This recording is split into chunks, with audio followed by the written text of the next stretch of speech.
We have talked a lot on this show about the messaging struggles we have seen from certain elected Democrats to start Donald Trump's administration. But somewhere where we certainly haven't seen that is with Governor Tim Walz, who has not taken his foot off the gas since the campaign. And not only is he pushing back against Donald Trump, he's instructing other Democrats how to do so. And he did that in a recent podcast with Molly Jong-Fast, in which he absolutely went in on Donald Trump for the horrible way that he has abandoned our ally in Ukraine, called him out for a couple of other things, and also gave a little advice to Democrats that I think is important. We're going to take a listen to it all, but before we do, if I could quickly ask you to leave a like on this video, and if you haven't already and you enjoy our channel, to hit that subscribe button. It goes a long way, and it really does mean a lot to me. Now let's get into this great clip. I want you to first talk to me about what it's like to be a governor right now. Yeah, it feels very similar to COVID without the direct threat, hospitals overflowing, but it feels like the uncertainty that the COVID pandemic brought is there. It feels strange to not see the federal, I never saw the Trump administration as, real good partners during COVID, but I will tell you this, and I don't know if this has been talked a lot, Mike Pence did about all he could. He called me probably every other week. Mike Pence found masks for us, things like that. Like he was trying to make it work, but he kind of was like on the sly. He couldn't do it from. And it feels like right now there's no one to turn to. There is no, and it's just so frustrating. Just for example, the pettiness of them. One of the first things that they defunded was Lutheran Social Services. And it's based in Minnesota from my church, the ELCA. And there are great social service organizations. And one of the things they do is they legally resettle refugees who are legally here and we get them settled. They cut off funding and threw them into disarray and they had to lay off people. So as a governor, I'm trying to figure out, can I backfill that? How do I do it? And then last week, he went after the American Association of Geographers, which of course we know is where all the spending in the government is happening and it's where all the cabal to overthrow democracy is happening amongst geographers. He went after because it's an organization that I associate with. So as a governor, personally on this is just the pettiness of this, but the everyday fight, like what happens to Medicaid, what happens to our road funding, what happens, Minnesota is ahead of schedule. Xcel Energy is 5 years ahead of our 2040 goal on 100% clean energy. We are there. We're on the precipice of this. Now a lot of those investments are under attack. So I guess as a governor, you're trying to triage the situation as it stands. You're trying to craft a budget, a normal budget, in an environment where there's just such great uncertainty about what he does and what it means to our people. Do you think that's specific to you because you ran for president against him, or do you think he's doing that? No, he's doing that to everybody. It's just that the thing I think is scary about this is they find the time to be specific enough. Who the hell was going to try and cut funding to the American Association of Geographers? Although in your piece you wrote, the language around the Gulf of Mexico is more than just buffoonery.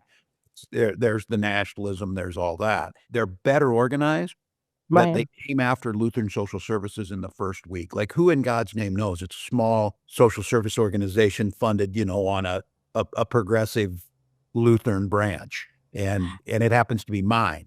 I think I'm the only governor that's a Lutheran. I was one of like 5 members of Congress, which I think might be the problem, just so you know. A few more Lutheran, just making the case. So when we talk through this and we talk about what it looks like, the sort of federalist, I mean, you guys have a lot more power. Like one of the things that I always fault Democrats for is that, or at least I looked at Republican, during Biden's administration, we saw Texas really, and Florida, really just be like, we're doing our own thing. Yes. Now, and Democrats can do that to a certain extent, right? I mean, they may be punished. Yeah. So talk us through that.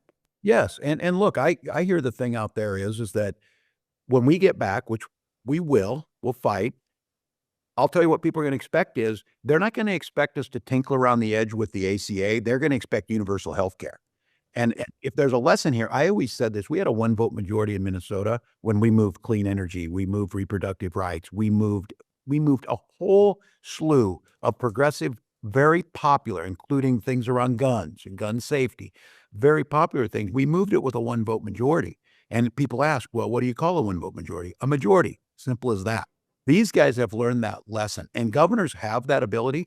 I'm in Europe trying to foster what I can on the trade. Now, look, if they cut our funding, it's $2 billion, Right.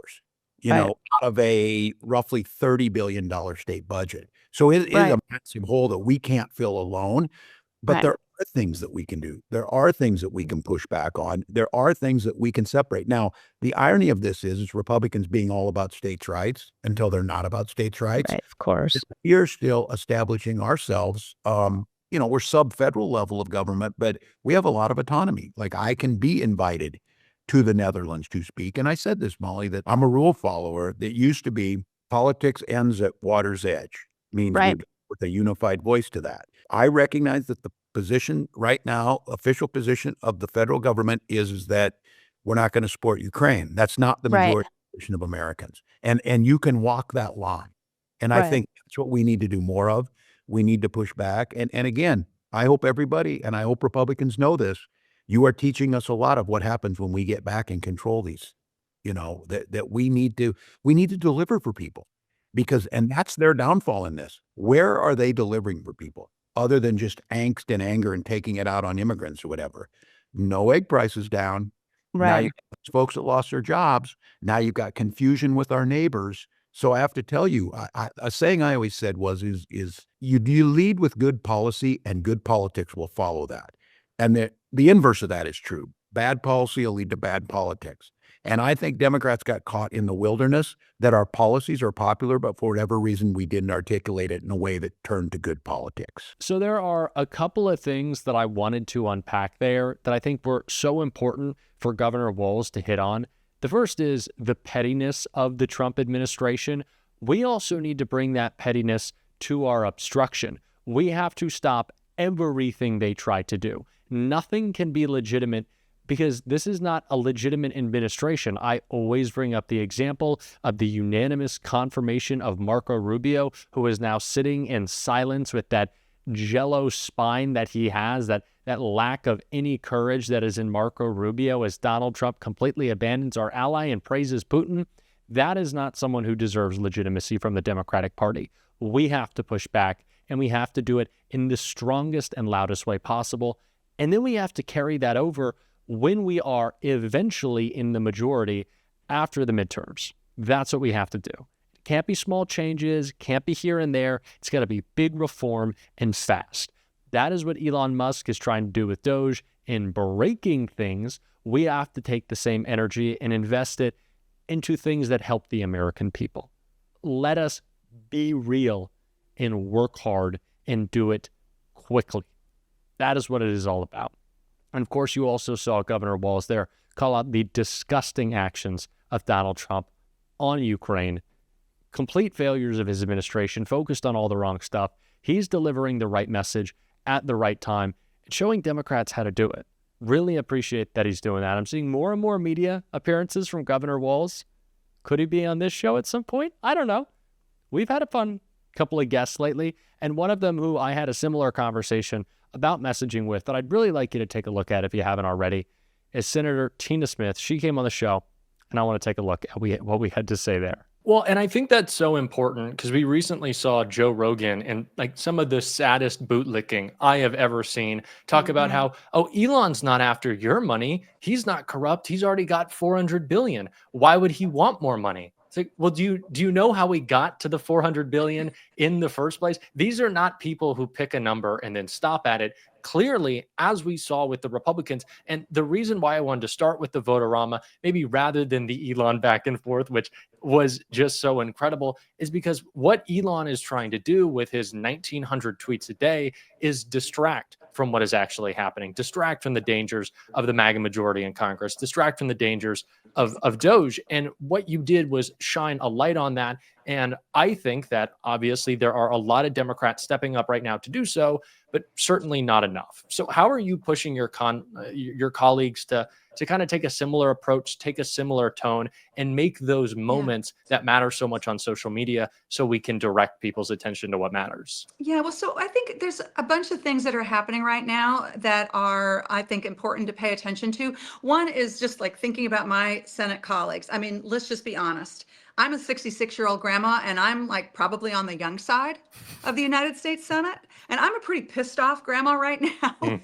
but that's just what's going on. And so part of it is helping people to understand the power, people who are my college in the Senate, understanding the power of stepping away from, media like, CNN and MSNBC, sort of the ways that they've always communicated with people, and say, wait a minute, look over here. This is where the action is. This is where people who are not like the deep political insiders who are just trying to figure out how to live their lives and afford their lives. This is where they're getting information. And like, we want to be there talking to them. And that's part of what this is about. I think my colleagues on the Democratic side are kind of tuning into that. I'm working with Cory Booker on this a lot. Cory is amazing and really understands this.